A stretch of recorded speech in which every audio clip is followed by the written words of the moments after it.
düşüncelerinizi almak isterim. Մեր պաշտոնական դիրքորոշումը այն է, որ հայոց ցեղասպանության միջազգային ճանաչումը մեր արտաքին քաղաքական առաջնահերթությունների մեջ չի մտնում այսօր։ Եվ բայց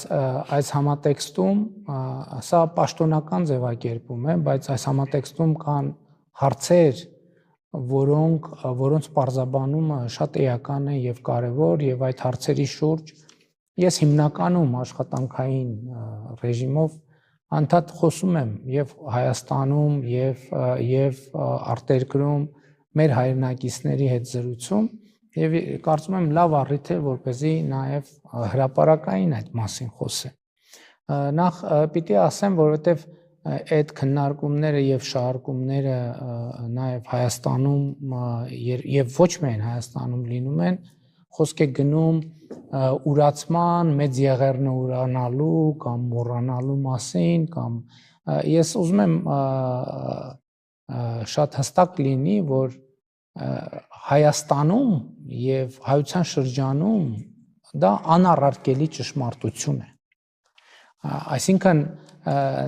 ուղղակի մեր իրականության մեջ հնարավոր չէ դա ժխտել կամ ուրանալ, որովհետեւ դա բոլորիս համար անուրանալի ճշմարտություն է, բայց խոսքը դրա մասին չի։ Վերջերս ես ուզում եմ ուղիղ պատմել, եթե չեմ սխալվում, Մյունխենի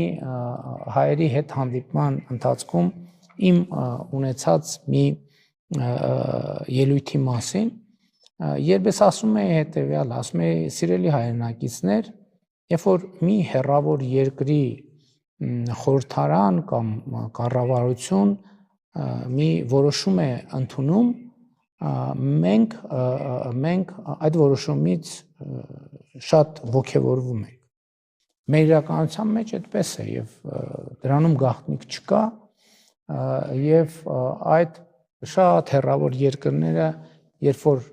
ընդունում են նման որոշումներ եւ երբ որ ոգևորությունը այդ որոշումից կամ ուրախությունը մարում է հաջորդ պահին հարց է ծագում իսկ այդ որոշումը ինչ է մեզ տալիս մեր անմիջական միջավայրի հետ մեր հարաբերություններում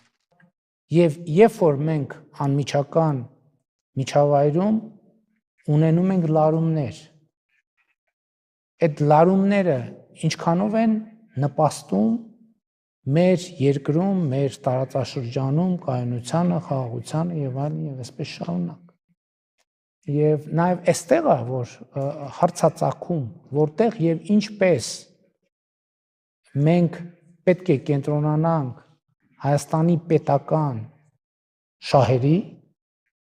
սպասարկման վրա եւ ինչպես եւ որտեղ պետք է մենք կենտրոնանանք մեր իմացած այդ թվում պատմական ճշմարտությունների ընդգծման եւ այդ ճշմարտությունների վրա հենվելու վրա որովհետեւ այն ժամանակաշրջանը որտեղ այդ մեծ ողբերգությունը տեղի է ունեցել, եղել է մի ժամանակաշրջան, երբ չի եղել Հայաստանի Հանրապետություն։ Այսօր կա Հայաստանի Հանրապետություն, միջազգային ճանաչված պետություն։ Եվ միջազգայինորեն ճանաչված այդ պետությունը ունի հնարավորություն ապահովելու սեփական քաղաքացիների անվտանգությունը եւ բարեկեցությունը բայց դրա համար անհրաժեշտ են որոշակի պայմաններ եւ այս առումով Հայաստանը օրիգինալ երկիր չէ եւ ես էլի մեր հայրենակիցների հետ հանդիպման ժամանակ ընդգծում եմ այդ շեշտը որ ասում եմ տեսեք ինչքան բոլոր երկրները եւ մենք բոլորս կարեւորում ենք խաղաղությունը բայց խաղաղությունը առաջին հերթին տարածաշրջանային երևույթ է տարածաշրջանային Ես կարող եմ որպես արդյունք օրինակ, իհարկե մի փոքր հումորով է ես մասին խոսում, ներկայացնել, որ ես շատ մեր կառավարությունը շատ մեծ միջազգային ձեռքբերում է ունեցել եւ մենք կարող ենք երաշխավորել խաղաղությունը Հայաստանի Հանրապետության համար ներողություն եմ խնդրում Ավստրալիայի մեր գործընկերներից, տենց հիշատակելու համար, չնայած ոչ մի բան չկա հիշատակման մեջ, բայց Ավստրալիայի հետ։ Այսինքն մենք ունենք շատ մեծ ձեռքբերում, խաղաղություն, բայց Ավստրալիայի հետ, բայց Նոր Զելանդիայի հետ, բայց Բրազիլիայի հետ, որը իրոք ունենք ընդ որում, եւ ուրախ ենք, որ նորմալ հարաբերություններ ունենք։ Բայց խաղաղությունը եւ լավ հարաբերությունը մեզ առաջին հերթին պետք է մեր միջավայրի, մեր ամիջական հարևանների հետ հարաբերություններ։ Որտեւ խաղաղությունը այն խաղաղությունը, որը կոնկրետ արդյունք է բերում մեր երկրի անվտանգության եւ բարեկեցության համար, այստեղի խաղաղությունն է։ Իհարկե գլոբալ անվտանգությանը ես չեմ անդրադառնում, որովհետև պարզ է, որ մենք աշխարհը արդեն կես դարից ավելի միջուկային ճգնաժամի մտավախություններ ունի։ Ես այդ գլոբալ խնդիրները այս համատեքստում թողնում եմ մի կողմ, որը իհարկե նաև մեր օրակարգի մաս է, այնքանով, որքանով, որ մենք միջազգային հանրության մաս ենք։ Բայց խաղաղությունը մեզ անհրաժեշտ խաղաղություն այն է, որը հասանելի է մեզ, որը այստեղ է, հիմա է։ Եվ հետևաբար մենք պետք է մտածենք առաջին հերթին տարածաշրջանային խաղաղության մասին եւ դա է դասը իմ ընկալմամբ, որը մենք պետք է վերցնենք պատմությունից։ Եվ ես այս դահլիճում, այս սենյակում 2020 թվականին հարցազրույց եմ տվել տեղական հայաստանյան հեռուստաընկերություններից մեկին, որը հարց է տվել ինձ, իսկ արդյոք Թուրքիայի հետ հարաբերությունների եւ արդյոք կա տենց հնարավորություն, որ Թուրքիան սպառնալիք չլինի Հայաստանի անվտանգության համար։ Եվ իմ պատասխանը եղել է այն, որ այո, մենք պետք է այդ հարցը դնենք եւ այդ հարցին փորձենք պատասխանել, որովհետեւ ենթադրում եմ, որ Թուրքիան էլ նույն հարցը տալու է Հայաստանի վերաբերյալ։ Իմ գործունեության ընթացքում փորձում եմ այդ հարցին պատասխանել, նաեւ այն համատեքստում, որ հնչեց։ Եվ իհարկե այդ հայտարարությունները Հայաստանում միանշանակ չեն ընդունվում։ Իհարկե մի դրվագ, որ մեր Սահմանադրությունում Արևմտյան Հայաստան արտահայտություն չկա, Արևմտյան Հայաստան արտահայտություն կա այլ տեղերում, բայց Սահմանադրության մեջ չկա, բայց բոլորովին վերջերս ես ընդ որում նման խիստ քաղաքական անհրաժեշտություն շատերի կարծիքով չկար, ես բոլորին վերջերս մի եթերով հրապարակային հայտարարեցի, որ իմ ընկալմամբ Արևմտյան Հայաստանը Հայաստանի Հանրապետության Արմավիրի մարզն է եւ Արմավիրի մարզի եւ Շիրակի մարզի կոնկրետ բնակավայր է։ Եվ ինչու եմ ես այդ հայտարարությունը անում։ Ինչու շատ Հայաստանում այդ վերաբերյալ տարբեր վարկածներ կան, թե ես ինչու եմ այդ հայտարարությունը անում։ Որովհետեւ ես պրակտիկ խնդիր ունեմ որպես Հայաստանի Հանրապետության վարչապետ պատասխանելու այն հարցին, որի մասին քիչ առաջ հիշատակում էի։ Ես շատ ուղիղ եմ ասում մեր հանրությանը եւ հիմա գիտեք ինչ, արդեն մեր հանրությանը միջազգային հանրության այդ սահմանները ձեզ հայտնի պատճառներով ջնջվել են, որովհետեւ սոցիալական ցանցեր, ինտերնետ, բոլոր հայտարարությունները վայրկյանների ընթացքում հայտնվում են, բոլոր հրապարակային հայտարարությունները վայրկյանների ընթացքում հայտնվում են ամենուր, եւ դրա համար այդ սահմանն էլ արդեն ջնջվել մեր հանրության հետ ենք խոսում, թե միջազգային, թե տարածաշրջանային հանրության հետ ենք խոսում, բայց հանրությանը իմ հիմնական ուղերձը հետեւյալն է. ես ասում եմ, որ մենք պետք է կարողանանք մեզ նայել հասկանալ նաև ուրիշների ընկալումը մեր մասին։ Ինչ ուղերձ ենք մենք տալիս տարածաշրջանին եւ միջազգային հանրությանը։ Եթե մենք տարածաշրջանին եւ միջազգային հանրությանը տալիս են ուղերձ, որ սպասեք, մենք կհզորանանք եւ տեսեք, թե ինչ տարածքային եւ այլ փոխշրջանին, բնականաբար բոլորը կամ առնվազն մի մասը մեզ կընկալեն որպես սպառնալիք։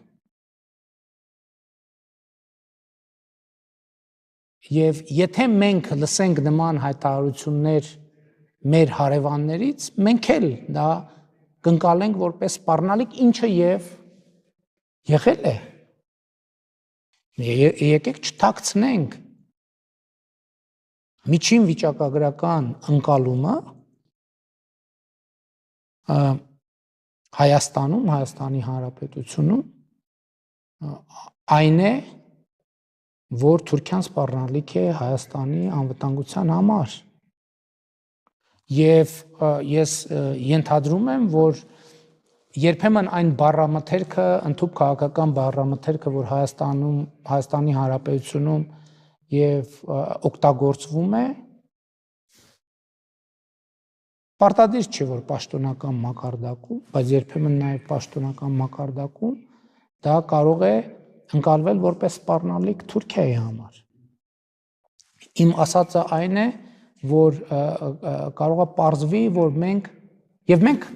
շատ կարևոր բան է, որ կարող է պարզվի, որ մենք արդեն պատճառահետևանքային կապը կորցրել ենք։ Արդեն այն կետը, թե որն է պատճառ, որը հետևանք, արդեն կորցրել ենք այդ կետը։ Եվ այդ կետը կորցնելու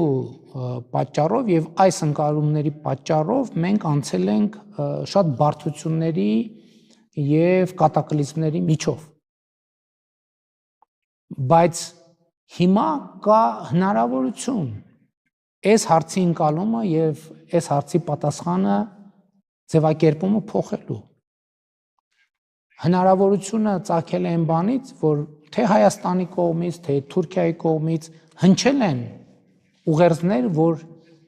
կա ցանկություն եւ Հայաստանի կողմից եւ Թուրքիայի կողմից այդ հարցերի ձևակերպումները փոխել, այդ շեշտադրումները փոխել, դիտանկյունները փոխել։ Եվ սա է պատճառը, որ այդ թվում մամուլը եւ փորձագետները երբեմն ասում են, որ կա պատմական հնարավորություն։ Եվ ձեր հարցին նորից վերադառնալով ես շատ կցանկանամ, որպեսզի ինքս, որպես Հայաստանի Հանրապետության վարչապետ, օգտագործեմ այդ պատմական հնարավորությունը։ Եվ ես ընդհանուր, գիտեք ինչ, դուք ճիշտ եք, այդ երանգը կա, ես ինձ հաշիվ եմ տալիս, որ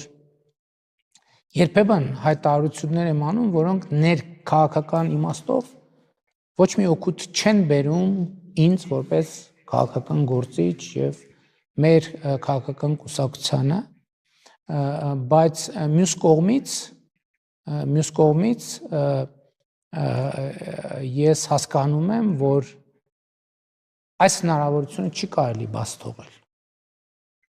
Դա ինչի հնարավորություն է, դա հնարավորություն է ուժեղացնել Հայաստանի պետականությունը, անկախությունը, ինքնիշխանությունը, բայց ինձ համար միանշանակ է, որ դա հնարավոր է անել այստեղ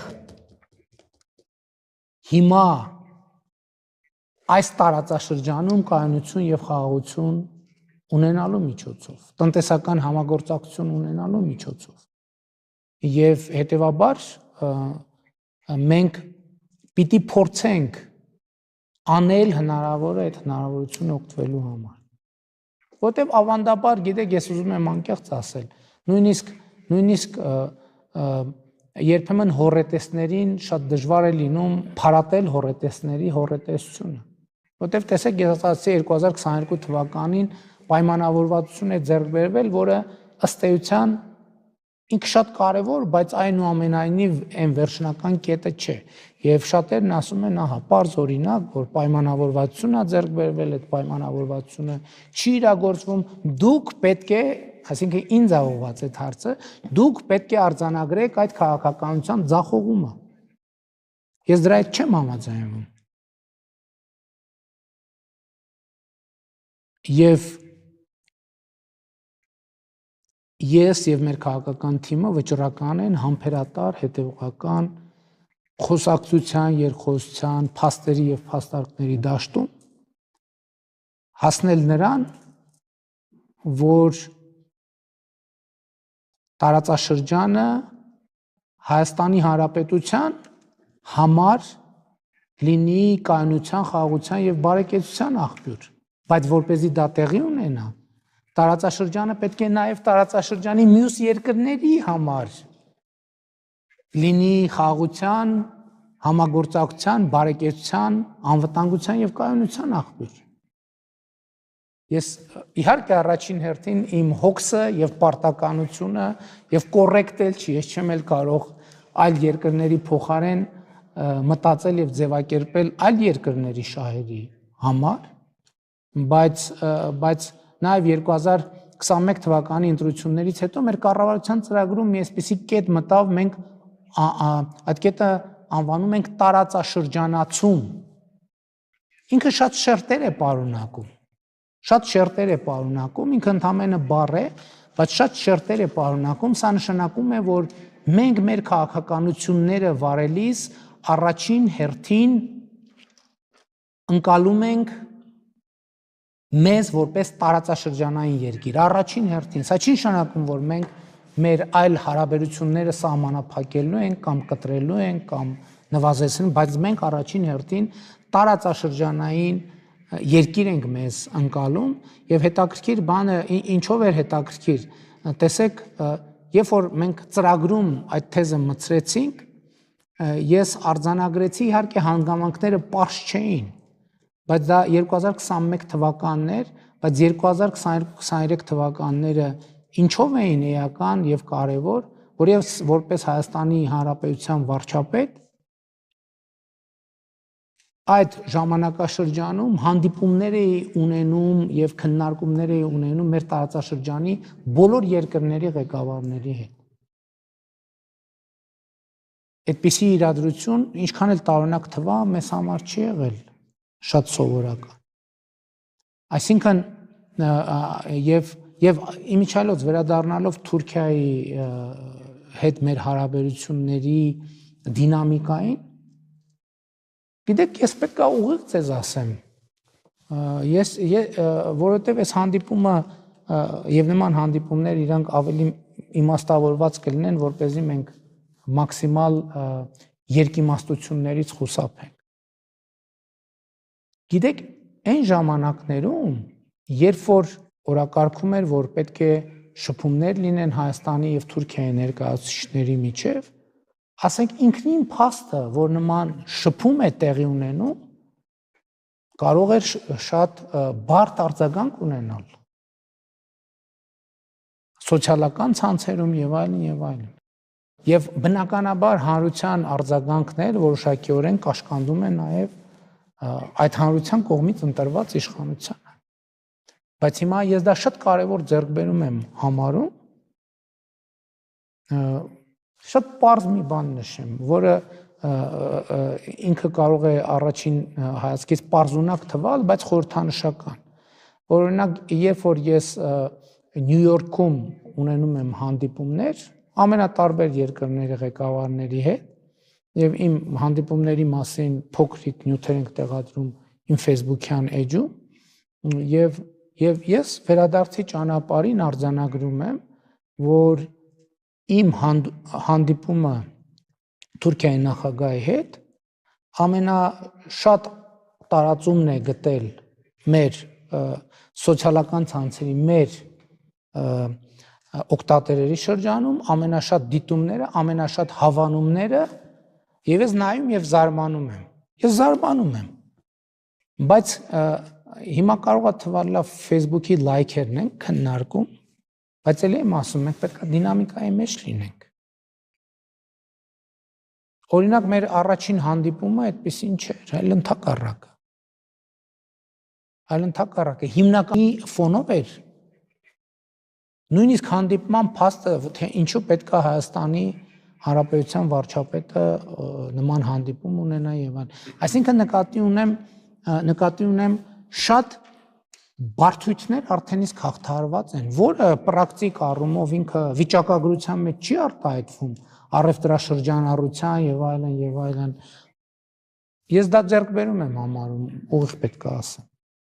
Ես դա ձեռք բերում եմ համարում եւ նաեւ էսա պատճառը, որ ես ասում եմ, որ հոռետեսներին ասում եմ, վաղ է արձանագրել այս ուղղության եւ այս քաղաքականության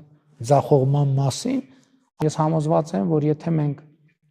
հետեւողական, հանդարտ, փաստարկների վրա հիմնված, փոխադարձ հարգանքի մթնոլորտում այս փոքր քայլերով առաջ շարժվենք, հարցը այն չի լինելու, կլինի կարգավորում, թե չէ, հարցը լինելու է երբ կլինի կարգավորում, դա ընդհանրապես լինելու է ժամանակի հարց, որը ամենատարբեր հանգամանքներով իհարկե կազդվի, կարող է այդ կարգավորումը հետաձգվի եւս 3 ամսով, եւս 6 ամսով, եւս մի տարով, բայց դա այլևս այսօր արդեն իմ ընկալումն այն է, որ դա ժամանակի հարց է եւ մենք պետքա համբերատար այդ ժամանակի հետ քայլենք եւ առաջինը առաջնորդվենք չվնասելու տրամաբանությամբ։ Եթե մենք շատ կոնկրետ դիտավորյալ վնասներ չհասցնենք այս գործընթացին, փոխադարձաբար իմ կարծիքով Հայաստան-Թուրքիա հարաբերությունների կարգավորումը հիմա արդեն ժամանակի հարց է։ Your Excellency, Yusuf Erim, TRT World, I'm going to ask you